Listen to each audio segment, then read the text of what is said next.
Now, let's bring you this story. Arts and Culture Minister Nathi Mthethwa has called for urgent action to be taken against former President Nelson Mandela's jail warder, Christo Brand. This follows a report by the MailOnline publication alleging that the former Robben Island warden has auctioned off Mandela's jail cell key. Minister Nathi Mthethwa is joining us now to discuss this matter further. Nyambose, good afternoon. Thank you very much for your time this hour. Firstly, when I saw your statement, the very first question that came up to mind, and also several of my colleagues in the eNCA newsroom, was, is this true? Is this a genuine key that was used to lock the cell where Madiba was incarcerated on Robben Island? Well, thanks, Brand, and thanks for inviting us. Well, we are still establishing that, but the fact of the matter is, whether it's true or not, no individual has a right to possess this important object of cultural and heritage significance.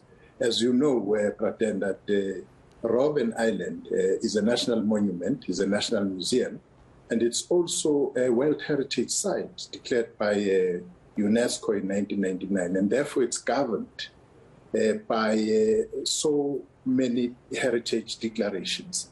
And anything which has to do with Robben Island, it is under the care of Robben Island Museum Council, and therefore anybody who wants anything has to go through that. And as you know, again, that Robben Island Museum is one of the entities of our department. So we are saying basically that after having had meetings, we've had a couple of meetings today, and a picture is emerging that it may not only be the key which is being taken out, I would say fraudulently, until I'm proven otherwise. And we are following all of that one up. The main aim for us is to stop this auction, but also get back the object, which is the key, back to South Africa where it belongs.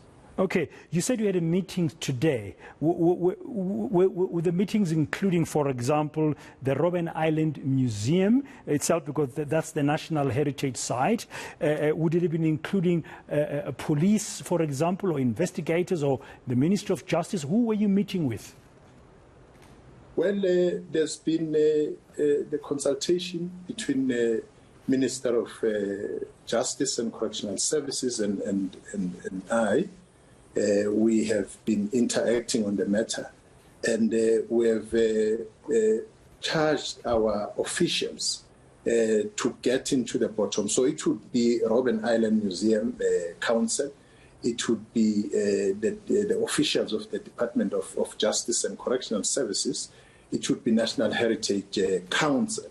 So those, all of those structures have met together with the state law advisors to ensure that the process is started immediately to stop this thing. So okay. At this point, we have not included, we have not involved SAPS because the person himself is being followed up.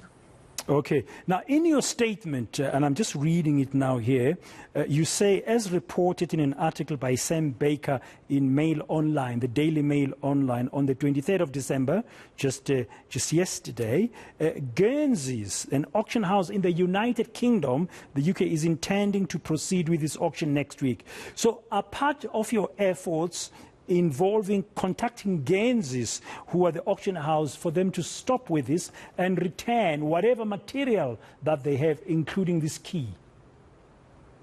Absolutely. I can tell you now, Brand, that through that very consultation, we've heard that actually they are planning to auction the key and other objects, not next week, on the 26th of January, but also they affirmed or confirmed that they really reside now not in the UK, they are mainly in the US. So we are getting all of that because the major thing for us is that the people, you know, Keynesians, for instance, it's ironic that they themselves show an insight about the significance of this object, which is the king in this instance, and they seem to understand the painful past and the history of Robben Island, but nevertheless they decide to proceed without consulting the government of South Africa or any other heritage authorities. And we find it very bizarre. We also find it bizarre that it's happening few years after Madiba passed on, you know, and we are saying it's not going to happen. We will fight to ensure that we bring it back. And if there are other objects which is part of our investigation, we will do the same. Yeah, I guess that will be the more disturbing part as well, that allegedly there are other objects. But the bigger question here that, Minister, you must be, and your colleagues, scratching your heads about is, how did these objects that are supposed to be part of a national heritage, of a very painful past in our country, end up being sold off or passed on? I don't know how they got to Gaines's hands, because that will tell me that there's a lack of protection of sorts or looking after our own heritage in the country, especially for a heritage site like Robben Island. That should really be something that will be concerning you going forward, beyond this incident. Well, it would be under normal circumstances, except that this is a unique situation. Here is a man who was Mandela's warder, and beyond that, he then became the tour guide at the Robben Island. So we don't know what happened. Whether that's because the master key is still there in Robben Island. We don't know whether it was duplicated or copied or what have you. That's part of the investigation, but it's not something which we think that is more on the side of lack of safety.